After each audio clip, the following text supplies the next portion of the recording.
नमस्कार दोस्तों, एक बार फिर से स्वागत करते हैं आपके बाद न्यूज चैनल पर। दोस्तों आज हम जानेंगे लोकसभा ओपिनियन पोल के बारे में। क्या फिर से नरेंद्र मोदी वापस पीएम बन पाएंगे या फिर राहुल गांधी बनेंगे अगले पीएम, या फिर समाजवादी पार्टी या फिर शिवसेना या फिर MIMN की पार्टी में से बनेगा अगला पीएम, या फिर आम आदमी पार्टी के नेता अरविंद केजरीवाल पीएम बन पाएंगे या फिर अन्य पार्टी में से बनेगा अगला पीएम। दरअसल दोस्तों 2024 में लोकसभा चुनाव हो सकते हैं। दोस्तों हम जान लेते 543 लोकसभा सीटें और 30 राज्य और 7 केंद्र शासित प्रदेश सहित किस पार्टी को कितने सीटें मिल रही हैं यह हम जानेंगे। दोस्तों हम जान लेते एक एक करके सभी राज्य वाइज सीटों के बारे में। दोस्तों हम पहले केंद्र शासित प्रदेश की बात करते हैं। केंद्र शासित प्रदेश है लक्षद्वीप में एक लोकसभा सीट है। एक लोकसभा सीट में से एक सीट एनडीए को मिल सकती है, 0 सीट कांग्रेस पार्टी के खाते में जा सकते हैं, 0 सीट अन्य को मिल सकती है। दोस्तों हम बात करते हैं नागालैंड की। नागालैंड में कुल एक लोकसभा सीट है। एक लोकसभा सीट में से 21 सीट एनडीए को मिल सकते हैं, 0 सीट यूपीए को मिल सकती है और 0 सीट अन्य को मिल सकती है। दोस्तों हम बात करते हैं दमन और दीव की। दमन और दीव में कुल एक लोकसभा सीट है। एक लोकसभा सीट में से 21 सीट भारतीय जनता पार्टी को मिल सकती है। दोस्तों हमने 543 लोकसभा सीटों में से 3 लोकसभा सीटों का ओपिनियन पोल आपकी स्क्रीन पे दिखाई दे रहा होगा, जिसमें 3 ही सीट भारतीय जनता पार्टी को मिल सकती है। दोस्तों हम बात कर लेते हैं सिक्किम राज्य की। सिक्किम में कुल एक लोकसभा सीट है। एक लोकसभा सीट में से 21 सीट बीजेपी को मिल सकती है। दोस्तों हम बात कर लेते हैं दादर नागर हवेली की। दादर नागर हवेली में कुल एक लोकसभा सीट है। एक लोकसभा सीट में से 21 सीट एनडीए को मिल सकती है। दोस्तों हम बात कर लेते हैं चंडीगढ़ की। चंडीगढ़ में कुल एक लोकसभा सीट है। एक लोकसभा सीट में से 21 सीट बीजेपी को मिल सकती है। दोस्तों हमने लोकसभा की 543 सीटों में से 6 लोकसभा सीटों का ओपिनियन पोल आपकी स्क्रीन पे दिखाई दे रहा होगा, जिसमें 6 सीट बीजेपी को मिल सकती है। दोस्तों हम बात कर लेते हैं मिजोरम राज्य की। मिजोरम में कुल एक लोकसभा सीट है। एक लोकसभा सीट में से 21 सीट एनडीए को मिल सकती है। दोस्तों हम बात कर लेते हैं पांडिचेरी की। पांडिचेरी में कुल एक लोकसभा सीट है। एक लोकसभा सीट में से 21 सीट एनडीए को मिल सकती है। दोस्तों हम बात कर लेते हैं अंडोबार और निकोबार द्वीप की। अंडोबार निकोबार में कुल एक लोकसभा सीट है। एक लोकसभा सीट में से 21 सीट बीजेपी को मिल सकती है। दोस्तों हमने लोकसभा की 543 सीटों में से 9 लोकसभा सीटों का ओपिनियन पोल आपकी स्क्रीन पे दिखाई दे रहा होगा, जिसमें से 9 ही सीट बीजेपी को मिल सकती है। दोस्तों हम बात कर लेते हैं मणिपुर राज्य की। मणिपुर में कुल 2 लोकसभा सीट है। 2 लोकसभा सीट में से 1 सीट बीजेपी को मिल सकती है, 1 सीट यूपीए को मिल सकती है, 0 सीट अन्य को मिल सकती है। दोस्तों हम बात कर लेते हैं गोवा राज्य की। गोवा में कुल 2 लोकसभा सीट है। 2 लोकसभा सीट में से 1 सीट बीजेपी को मिल सकती है, 1 सीट कांग्रेस के खाते में जा सकती है, 0 सीट अन्य को मिल सकती है। दोस्तों हम बात कर लेते हैं त्रिपुरा राज्य की। त्रिपुरा में कुल 2 लोकसभा सीट है। 2 लोकसभा सीट में से दोनों ही सीट एनडीए को मिल सकती है। दोस्तों हमने लोकसभा की 543 सीटों में से 15 लोकसभा सीटों का ओपिनियन पोल आपकी स्क्रीन पे दिखाई दे रहा होगा, जिसमें से 13 लोकसभा सीट बीजेपी को मिल सकती है, 2 लोकसभा सीट कांग्रेस पार्टी को मिल सकती है, 0 सीट अन्य के खाते में जा सकती है। दोस्तों हम बात कर लेते हैं मेघालय राज्य की। मेघालय में कुल 2 लोकसभा सीट है। 2 लोकसभा सीट में से दोनों ही सीट एनडीए के गठबंधन के खाते में जा सकती है। दोस्तों हम बात कर लेते हैं अरुणाचल प्रदेश की। अरुणाचल प्रदेश में कुल 2 लोकसभा सीट है। 2 लोकसभा सीट में से दोनों ही सीट एनडीए गठबंधन के खाते में जा सकती है। दोस्तों हम बात कर लेते हैं हिमाचल प्रदेश की। हिमाचल प्रदेश में कुल 4 लोकसभा सीट है। 4 लोकसभा सीट में से 3 सीट एनडीए को मिल सकती है, 1 सीट यूपीए को मिल सकती है, 0 सीट अन्य को मिल सकती है। दोस्तों हमने लोकसभा की 543 सीटों में से 23 लोकसभा सीटों का ओपिनियन पोल आपकी स्क्रीन पे दिखाई दे रहा होगा, जिसमें से 20 लोकसभा सीट एनडीए को मिल सकती है, 3 लोकसभा सीट कांग्रेस को मिल सकती है, 0 सीट अन्य को मिल सकती है। दोस्तों हम बात कर लेते हैं उत्तराखंड राज्य की। उत्तराखंड में कुल 5 लोकसभा सीट है। 5 लोकसभा सीट में से 5 ही सीट एनडीए गठबंधन के खाते में जा सकती है। दोस्तों हम बात कर लेते हैं जम्मू एंड कश्मीर की। जम्मू एंड कश्मीर में कुल 6 लोकसभा सीट है। 6 लोकसभा सीट में से 2 सीट बीजेपी को मिल सकती है, 2 सीट कांग्रेस को मिल सकती है, 2 सीट अन्य के खाते में जा सकती है। दोस्तों हम बात कर लेते हैं दिल्ली राज्य की। दिल्ली में कुल 7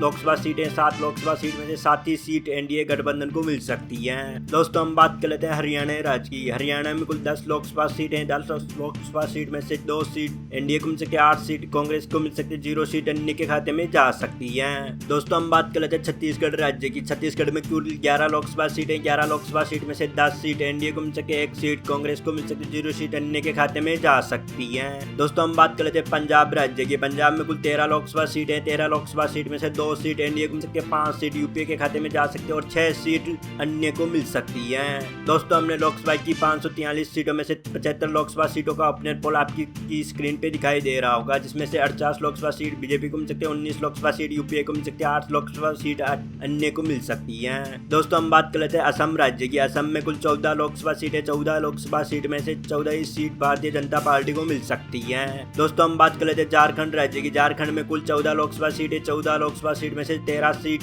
एनडीए को मिल सकती है, 1 सीट यूपीए को मिल सकती है, 0 सीट अन्य के खाते में जा सकती है। दोस्तों हम बात करते हैं तेलंगाना की। तेलंगाना में कुल 17 लोकसभा सीटें हैं। 17 लोकसभा सीटें में से 5 सीट एनडीए को मिल सकती है, 1 सीट यूपीए को मिल सकती है, 11 सीट अन्य के खाते में जा सकती है। दोस्तों हमने लोकसभा की 543 सीटों में से 120 लोकसभा सीटों का अपने पोल आपकी स्क्रीन पे दिखाई दे रहा होगा, जिसमें से 80 लोकसभा सीट बीजेपी को मिल सकती है, 21 लोकसभा सीट यूपीए को मिल सकती है, 19 लोकसभा सीट अन्य के खाते में जा सकती है। दोस्तों हम बात कर रहे हैं सबसे शिक्षित राज्य केरल की। केरल में कुल 20 लोकसभा सीटें हैं। 20 लोकसभा सीट में से 1 सीट एनडीए को मिल सकती है, 8 सीट यूपीए को मिल सकती है, 11 सीट अन्य पार्टी को मिल सकती है। दोस्तों हम बात कर लेते हैं उड़ीसा राज्य की। उड़ीसा में कुल 21 लोकसभा सीटें हैं। 21 लोकसभा सीटें में से 10 सीट एनडीए को मिल सकती है, 2 सीट यूपीए को मिल सकती है, 9 सीट अन्य के खाते में जा सकती है। दोस्तों हम बात करते हैं आंध्र प्रदेश राज्य की। आंध्र प्रदेश में कुल 25 लोकसभा सीटें हैं। 25 लोकसभा सीट में से 24 सीट बीजेपी को मिल सकती है, 0 सीट यूपीए के खाते में जा सकती है और 4 सीट अन्य को मिल सकती है। दोस्तों हमने लोकसभा की 543 सीटों में से 186 लोकसभा सीटों का ओपिनियन पोल आपकी स्क्रीन पे दिखाई दे रहा होगा, जिसमें से 112 लोकसभा सीट बीजेपी को मिल सकती है, 31 लोकसभा सीट यूपीए को मिल सकती है, 42 लोकसभा सीट अन्य के खाते में जा सकती है। दोस्तों हम बात कर लेते हैं क्षेत्रफल की दृष्टि से सबसे बड़ा राज्य राजस्थान की। राजस्थान में कुल 25 लोकसभा सीटें। 25 लोकसभा सीट में से 24 सीट एनडीए को मिल सकती है, 0 सीट यूपीए के खाते में जा सकती है और 1 सीट अन्य के खाते में जा सकती है।